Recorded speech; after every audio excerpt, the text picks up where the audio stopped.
So approximately 30 minutes ago, we were able to resolve this peacefully. But he's 55 years old, from Riverview, and he was a clerk here that was just trying to do his job. My thoughts and prayers go out to that family. It's a tragedy. The suspect is a 38-year-old male who was taken into custody.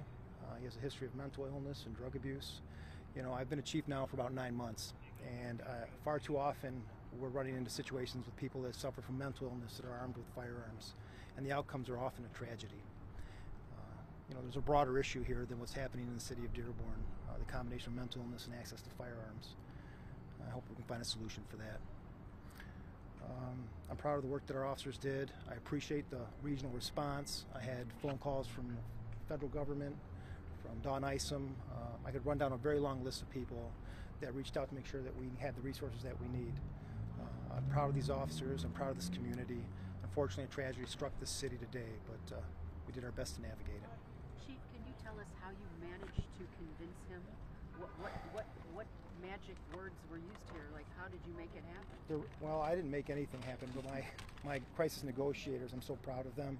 I mean, it's tireless. I mean, they were on the phone, doing their best to talk to him and make a connection to try to end this peacefully, and they couldn't have done a better job with the tragedy. You had said earlier in one of your earlier briefings that this was over a bill, that he owed money, that he'd been staying here. Can you elaborate at all on that? So there was a confrontation over the bill. I don't know if they were preparing to evict him for a noise or a disturbance, but that's what originated the problem. He was upset about and asking for a refund. And so did the shooting occur in the hallway near the room, or in the lobby? Where exactly did the shooting? It happened on the 3rd floor. I'll just leave it at that. And do you know how many shots were fired? Well, it's an active investigation, and I couldn't tell you with certainty at this point. Chief, so we are clear.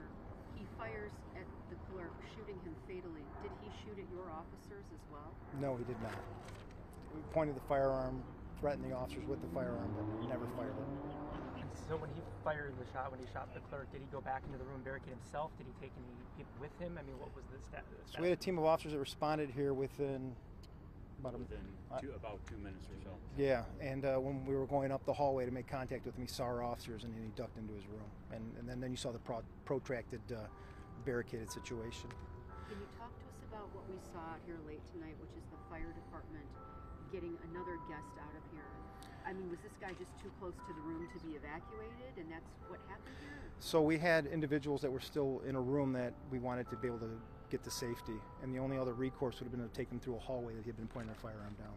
So we decided that breaking out the window and using our fire department to extricate that person was the safest way to do that. How long had this man stayed in the room? I don't know the answer to that. So I appreciate your questions. Mayor, do you have anything you'd like to add? I think I just want to take the moment to recognize the professional level that our police department performed today. We're extremely proud of them. We're thankful for them. I think at this moment we ask everybody to pray for our police officers for this experience, as well as our first responders. We want to thank the Michigan State Police, our regional partners such as Wayne County and the Sheriff's Department, and hopefully, pray for the family of the victim, as well as pray for the family of the assailant. We know that there are broader issues at hand as it pertains to the mental health crisis that's ongoing not only in our region but in our state and in our country, as well as accessibility to firearms. And we're hoping that those in the right positions of power do act on this. It's about time that we had solutions. Chief, do you know if he had a permit for his firearm? I don't know the answers to that at this point. Again, thank you guys. You've been out here for a long time. I appreciate your help in getting the message out to the public. And